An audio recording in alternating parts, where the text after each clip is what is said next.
Mayong hapon usab kanato mga kaprobinsya, espesyally sa mga lakatan farmers diha nga kanunay nagasunod ng katanaw sa mga video. So karon kadlaw na ta karon diri sa area 4 sa ato ang 1-year-old usa panihatag og blessing na ana pud tay himusuanan. So naa ni mga 25 ka punuan nga akong nahimusuan mga kaprobinsya. Karon akong giihap naa na pud tay pulo nga nagdungan gyud in town. Thank you Lord kayo. Pulo lang sa kapunuan ng ato ang himusuanan karong hapuna.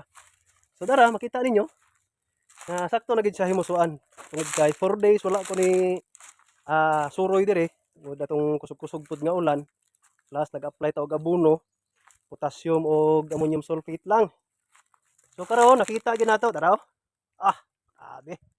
Thank you Lord. Salamat ging bunal ging. Yung kamo tani kay grabe gina-lockdown na ra batag maayo sa tong mga basher diha.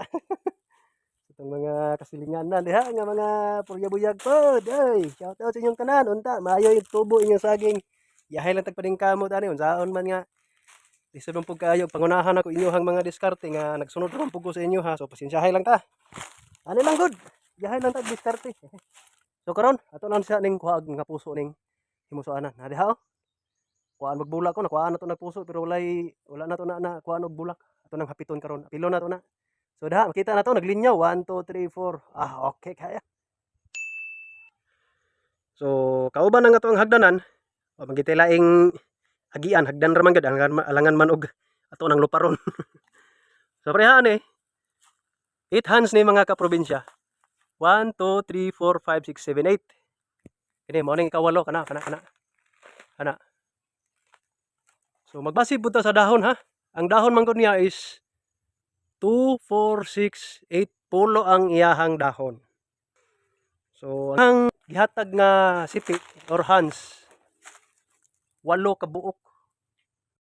Ang galon na to ng ikawalo, 7 lang ang ato ang ipadala.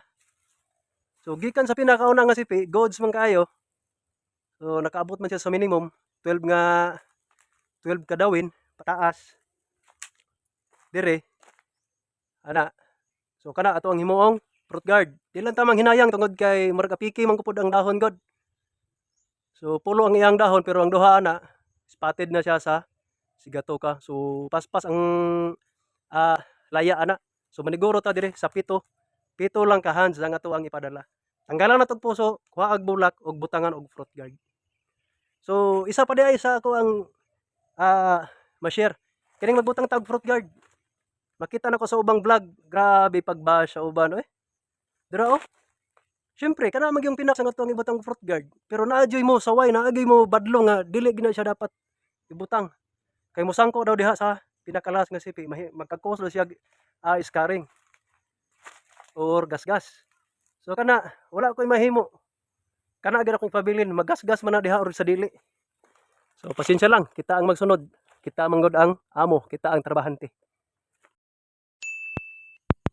So ayun mga kaprobinsya, nakuhaan na nato og puso og na defloweran na po nato. Ano yung mga bulak-bulak sa tumoy. So gatulo-tulo pa ang tagok So di ta mabalaka tungod kay di mo kay stricto po ang ato ang buyer. So bisan pag naay mga tagok-tagok na basta ayaw lang nang mga puntik-puntik itom-itom. So muna ni siya mga kaprobinsya. Agikan sa binutangan og fruit guard 2 nodes or duha ka buko. So murag napil pa ganing ikatulo Pero pook na kaayo. Mao na ang ako ang ginabuhat sa ako ang area mga kaprobinsya.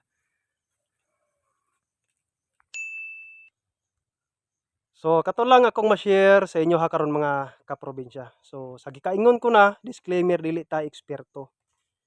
Pwede ninyong sundogon or i-decline lang ninyo ako ang mga gipang-share nga video. So unta nakatabang ni gamay labi na sa katong mga baguhan, katong mga veterano na. So natay comment section once again, palihog lang ko og comment sa inyohang experience para ma-share ko nato sa uban. So once again, daghang salamat sa pagtanos ko ang video and more power kanatong tanan and may the Lord God bless us all. All right.